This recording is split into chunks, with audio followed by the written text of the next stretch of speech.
यह कहानी एक ऐसी खौफनाक घटना की है जो एक बस ड्राइवर के साथ घटी थी। यह घटना रात के अंधेरे में एक सुनसान रास्ते पर हुई, जब एक बस चालक को अपनी जिंदगी की सबसे डरावनी और खतरनाक घटना का सामना करना पड़ा। यस, एक अनुभवी बस ड्राइवर था जो अक्सर रात की शिफ्ट में काम करता था। वह पिछले 12 सालों से इस पेशे में था और उसने अपनी सवारी पूरी तरह से सुरक्षित रूप से पहुंचाने का भरोसा दिया था। उस दिन भी जैसे ही सूरज ढलने लगा, यस अपनी बस में बैठा और अपनी यात्रा शुरू की।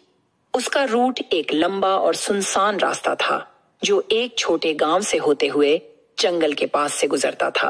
रात के समय खाली रहता था, लेकिन यस ने इस रास्ते पर कई बार यात्रा की थी और उसे कोई डर महसूस नहीं होता था। रात का समय था और घना कोहरा भी था, जिससे सड़क और आसपास का दृश्य धुंधला हो रहा था। बस में यस के अलावा कंडक्टर, सुनीता और कुछ यात्री थे जो गंतव्य तक पहुंचने के लिए सवार हुए थे। इस समय कोई खास यात्री नहीं था, बस ज्यादातर खाली ही थी। जैसे जैसे बस जंगल के करीब पहुंचने लगी, यस ने महसूस किया कि वातावरण कुछ अजीब हो रहा था। हवा में ठंडक थी और सड़क पर हल्का कोहरा फैला हुआ था, जिससे दृश्यता बहुत कम हो रही थी। अचानक रास्ते में एक पुराना मकान दिखा जो पूरी तरह से जर्जर हो चुका था। यस ने सोचा कि यह तो कोई पुरानी हवेली होगी, लेकिन जब उसने ध्यान से देखा तो उसे यह महसूस हुआ कि इस हवेली में कोई हलचल हो रही थी। क्या तुम देख रही हो सुनीता? यस ने कंडक्टर से पूछा। सुनीता ने हल्का मुस्कुराते हुए कहा, क्या तुम्हें लगता है कि यहाँ कोई है?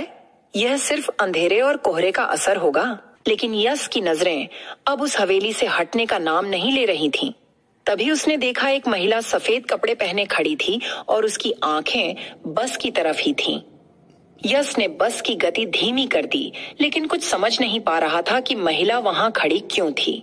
उसने धीरे से खिड़की खोली और उस महिला को देखा। वह महिला उसे घूर रही थी और उसके चेहरे पर एक अजीब सी मुस्कान थी। कभी वापस मत आना, महिला ने धीमी आवाज में कहा। उसकी आवाज में कुछ ऐसा था जिससे यस के रोंगटे खड़े हो गए। यस ने बस को आगे बढ़ाने का फैसला किया, लेकिन उसने देखा कि वह महिला अचानक बस के सामने आ गई थी। बस को रोकने के बजाय यस ने झटके से स्टीयरिंग घुमाया और बस को बचाने की कोशिश की, लेकिन तभी अचानक वह महिला बस के शीशे से अपने हाथ को टकरा देती है और बस तेजी से एक ओर मुड़ने लगती है। यस ने पूरी कोशिश की, लेकिन बस एक गड्ढे में गिरने ही वाली थी कि अचानक से ब्रेक की जोरदार आवाज आई और बस रुक गई। बस रुकते ही सब यात्री घबराए हुए थे और सुनीता भी कांप रही थी। यह क्या था? उसने घबरा कर पूछा। यस भी भयभीत था और उसकी दिल की धड़कन तेज हो गई थी। वह समझ नहीं पा रहा था कि क्या हुआ था और अब उसे क्या करना चाहिए। महिला का चेहरा उसकी आंखों के सामने था और उसकी आवाज भी गूंज रही थी। वह महिला उससे क्या चाहती थी? क्या वह सचमुच किसी भूत या आत्मा का हिस्सा थी? बस के इंजन को चालू करने की कोशिश करते हुए यस ने देखा कि अचानक बस के चारों ओर अजीब सी ठंडी हवा बहने लगी थी। खिड़कियां खुद ब खुद बंद होने लगीं और पूरे बस के अंदर अंधेरा छा गया। सब यात्री भयभीत थे और यह सब उनके लिए किसी बुरे सपने जैसा लग रहा था। यस ने बस को पूरी ताकत से स्टार्ट किया और भागने की कोशिश की, लेकिन ऐसा लग रहा था कि किसी ने बस का नियंत्रण पूरी तरह से अपने हाथों में ले लिया था। अचानक बस का इंजन बंद हो गया और अजीब सी आवाजें आने लगीं। जैसे ही यस ने बाहर झांका, उसने देखा कि वह महिला बस के बाहर खड़ी थी और अब उसका चेहरा पूरी तरह से बदल चुका था। उसकी आंखों में जलती हुई आग की लपटें थीं और उसका चेहरा भूतिया रूप धारण कर चुका था। तुम यहां से कभी नहीं जा पाओगे, महिला ने फिर से कहा। उसके बाद उसने बस के चारों ओर चक्कर लगाना शुरू किया। एक पल के लिए लगा कि बस और उसकी आत्मा की दुनिया एक हो चुकी थी। यस ने सुनीता से कहा, हमेशा के लिए यहां फंसे हुए हैं, हम अब यहां से नहीं जा सकते।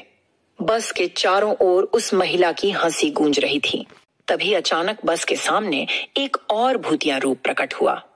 वह महिला अब अधिक खौफनाक रूप में थी और उसने यस को घूरते हुए कहा, अब तुम्हारी बारी है, तुम्हें अपनी आत्मा छोड़नी होगी। यस की आंखों में आंसू थे और वह जानता था कि यह एक बुरी घटना थी। उसकी पूरी कोशिश के बावजूद वह बस को नहीं चला पा रहा था और महसूस कर रहा था कि वह उस भूतिया महिला के जाल में फंस चुका था। लेकिन तभी अचानक कुछ अदृश्य शक्ति ने बस को झटका दिया और इंजन फिर से चालू हो गया। बस तेजी से भागने लगी और वह भूतिया महिला और अजीब घटनाएं सब गायब हो गईं। कुछ ही देर में यश और सुनीता ने पाया कि वे पुराने रास्ते से बाहर आ गए थे और वे अब सामान्य रास्ते पर थे। जब वे बस से बाहर निकले तो यश और सुनीता दोनों हक्के बक्के थे। वह जो कुछ भी हुआ था वह उन्हें समझ में नहीं आ रहा था। वे दोनों जानते थे कि उन्होंने किसी भूतिया आत्मा का सामना किया था और वे अब पूरी तरह से सुरक्षित थे। यह घटना यश के जीवन का सबसे भयानक और अजीब अनुभव था।